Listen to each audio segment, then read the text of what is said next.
Oli n'ava gy'aba nga manyi nti ajja wano mukiko. Aye n'ekyaffe twagala akatale kakalina. Akatale obwakalina bufa nnyo. Kati olowooza Kawola kyakola? Kawola takola, abantu abasinga baavaamu. Bantu baagala akatale ka wansi kati gafuuka n'akafu kati. Obutale bungi. Bwaleeta bakasitoma obutajja. Obutajja eno. Obutale bungi. Bakati abaali bava e Nasuuti eno tebakyajja. Abaali bava mu Kikozi eno tebajja. Tebadde mbi naye bwe tukuŋŋaanya obusente twafuna obuzibu mu katale mu. Tetufuna obusente bwaffe obw'ekinaku bwe tuba tuterese. Ate abeefuula nti bazze otuyamba ate batubba bubbi. Embeera eyo nebanga etuyisa bubi kagaawe mutulabira wano tuli mu mbeera mbi kubanga ne school fees agenda okuzza abaana mu masomero abantu tetumuyina. Omusajja yagenda ne ssente ali mu kkomera abamweyimirira abakozi ba gavumenti ate n'abakulembeze baffe abaawano mu kibuga kyaffe nabo tebavuddeeyo okugoberera ku misango gyaffe nti batuyambe kogana ne tubanga tuli banakuwavu. Embeera gye tulimu si nnungi kuba onoonya n'ezizza omwana ku ssomero tozikola ki toziraba. Era bwakutubba mukwano omusajja eyatubba atubba ssente zaali nnyingi kati ffe nali naakazaala nga naakadde okukola ntumeyo obusente bwange ntandika okukola nagenda okutuuka nga omusajja yatubba ate kaakati njogere nti etukangavulireko oyo omusajja yatubba ssente mpitirivu. Era buuza lwaki abatubba ate abakozi ba gavumenti be babeeyimirira bebali okwagala ate obusaako bwe tubeeramu abatukuŋŋaanya tububeeremu be batubba ba gavumenti. Omusajja Mazale Saamu yatubba. Seri munyiivu nnyo ate ne mukazi omulwadde omuyi naye omusajja Mazale yanziba esirisa ina wadde 10 kyenina nze eryawo n'omugongo nagwalwala guno gwonna mulwadde muzibu naye ate gavumenti yewagira abo fe tetuyambiddwa tetulina kyetuyambiddwa abawansi tuli mu mbeera mbi ate tulina ssanyu era beesimba nti bagenda kwesimbawo gye bajje tuli nse tebatawaana sirivaayo kozi nga pisito gye baleese sirivaayo atubali nitubulako atuyamba ate gavumenti nebeera nga teyewolereza abo bebagula babawolereze ababbi eryo munaye sina nebyenjogerayo akola mu gavumenti mweyimiridde ki nze mbali neyimiridde ki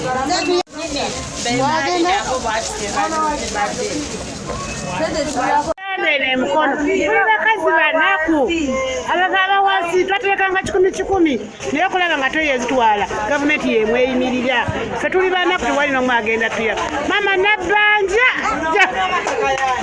jangu otuyambe.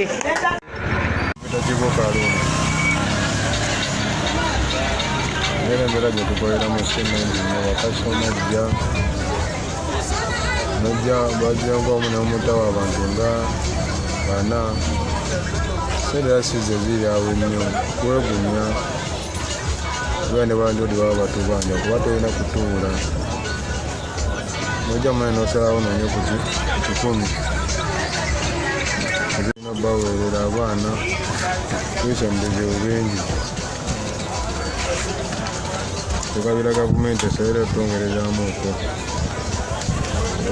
ku bintu ng'ebisinga kuba obumonde bwalina beeki osuubira emitwalo 7 ddala gaba emitwalo 8 11 tolina kyolyako.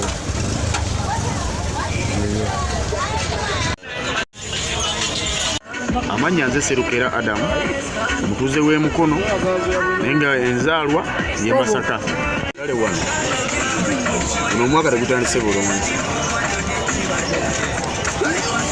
tumazeeko omwaka nga tulaba ku ssente naye bwe tutandise guno omwaka omupya ssente zigenze ne zeekwata onoonya bakasitoma ne bowa ebintu b'obisibako nabo bakulaga nti tebabirabawo lwansonga tebalina ssente ate bwe baba nga tebalese ssente naffe tubadde tulina ssente tutegeeza embeera ebeera etukutte kyekimu ebeera etugasse ssente entono mu bantu amabanja gali mu kweyongera wewola naye ogenda okumalawo emirimu ogenda okusanga emirimu giweddewo bakubanja olina ssente olina amaka abaana balya ekeko n'okulentinga nokulaba nga oba wewolayo emitwalo 3 ndowooza olinamu emitwalo nga 10 wetaaga wewola walala galeta nga ozaawo mu bizinesi oba emali buli erwawo kati leero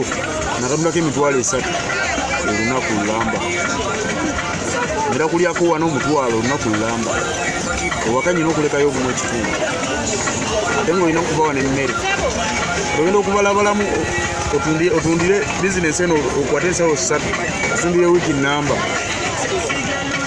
ogenda okulaba okumala wiiki nga zikusaze busaze emitwalo nga 5 tulina n'ebibiina ogenda okubala okusevinga obulungi nga tolinawo sente zokoze kati bwova ku kyembeera y'essente akeeyako katwokya nnyo era ko katwokyezza ova ku kyekyeya amakubo gafuusa amakubo si malungi amakubo gaffe Mukono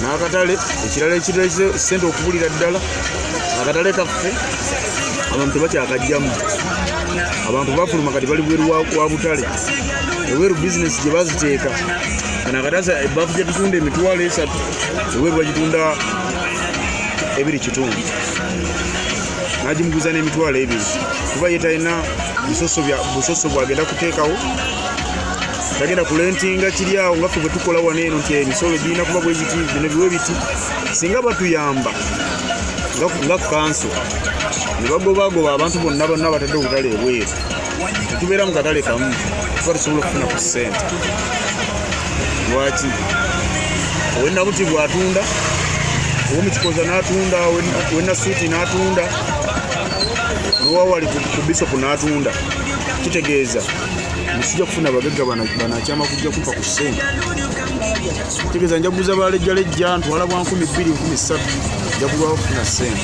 era naffe akatale twagala kaddukamu olw'ensonga tetuyinza kubeera wetutafunira ssente ze zituguze era bwe tunaba nga bawulidde ku mulanga gwaffe ne batukyusizaamu embeera ekanga tundaddemu ne tufuna ku ssente ntunyirira twali tunyirira kirwakunda wanga ndabika bwendi muganda wange nali nnyirira kakati basebo ne banyabo nsanyusa basisinkana ab'amawulire erinnya n'eddoboozi Nakyanzi Fatumah omukulembeze w'abakyala Kame market embeera gye tukoleramu ennaku zino nga bwe tuli nti tuli mu January abasubuzi ssente entono bakasitoma batono ddala naye ng'era tubeerawo ne twetetenkanya ng'abantu ate nga bw'omanyi ebiseera ebisinga mu butale tuli bakyala ebyetaago bingi obuvunaanyizibwa tulina bungi nga bamaama naye embeera ya ssente ntono mu katale n'ekirala ekisingira ddala otutawaanya era ndowooza kyekimu ku bisinza otubuzaako ssente nga bw'olaba nti tulina obutale bungi obutwetoolodde ate nga akatale kaffe nga bw'okalaba enkuba bw'etonnya obukyafu buba bungi kati abakasitoma tebaagala kujjayo olw'embeera y'ebisooto nti ebisooto bingi awo wetusabira gavumenti etuyambe efeeyo nnyo ku nsonga y'otuzimbira akatale tusaba abakulembeze baffe abawaggulu abatutwala balwane nnyo ku nsonga yaki y'otuzimbira akatale nti ffe embeera abakolera mu kano akatale ka Kame market etunyigiriza bakasitoma baba batono ebisooto naddala ng'enkuba etonnya etuyisiza ddala bubi bakyala baffe abasinga tebalina emidaala mitono tegitumala ng'abakyala n'abantu abalala betukola nabo so bwe batuzimbira akatale kiba kituyamba nti emidaala giba gyeyongedde obungi buli muntu aba afuna w'akolera naye kati abantu abamu bakolera mu bibangirizi omusana gubookya gwonoona emaali yaabwe oyinza okusanga nga ddala abantu abatunda watermelon bakolera mu kifo kya mu bbanga watermelon omusana bwe guzikuba zonooneka, enanasi zifa omusana zikala, nogenda okwesanga ng'abantu abo bakola loosi mu mbeera eyo bwetyo. Ebintu byabwe bye baleese ne biba nga tebivaamu ssente. Tulina abantu ng'abakolera mu byennyanja, tebalina we batereka byennyanja byabwe nga bamaze okutundako, ebisigalawo tebalina wabitereka. N'osanga ng'ebyennyanja bikeera bibavunzeeko olw'embeera nti tebalina wabikola ki, wabikuumira. Ayisi naye aba wakugula ate oluusi akasente olina katono k'ofunyeeko, kati n'omaliriza ng'emmaali ekwononeseeko.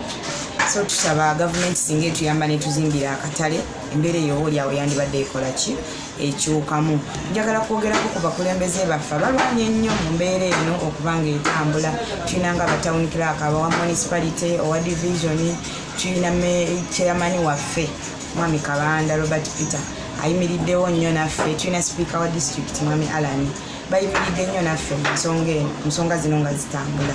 Twagala beebaza. Njaga kwebaza chairman wange mwami Serunjo nti buli kaseera bwe batuyitira nga waliwo ensonga yonna tusituka tukawola kine tutambula netugenda netwogerezeganya n'abakanso, naye nga embeera y'akatale kasasiro, tulina ekizibu kya kasasiro mu katale wanaatusumbuwa nti bye tutunda bivunda, buli kaseera kasasiro atujjulako. Twetaaga ne baba nga basobola otuyamba at least emirundi 3 mu wiiki, ne baba nga batujjako ki kasasiro. Abakyala tulina toilet ntono tezitumala, ng'abakyala tuba twetaaga ebifo ebyokugendamu nga bitukola ki nga bitumala. Ate neyo yennyini gye tulina simanyi oba ani avunaanyizibwa, naye bw'abanga musawo wa kanso yavunaanyizibwa ku nsonga ya toilet, tusaba tuyambe babe nga toilet bagirongoosa buli kaseera, ebinge kitekola kiterwaza abakyala. Naddala nze njogera nnyo ku nsonga y'abakyala, being nti ndi mukulembeze waki w'abakyala, mba nina okuba nga mboogerako nnyo olw'embeera nti mwe tukolera n'embeera mwe tutambulira ffe ng'abakyala. Twetaaga bintu biyonjo. Modern environment, Little Power Junior School. You want your child a school with modern boarding facilities,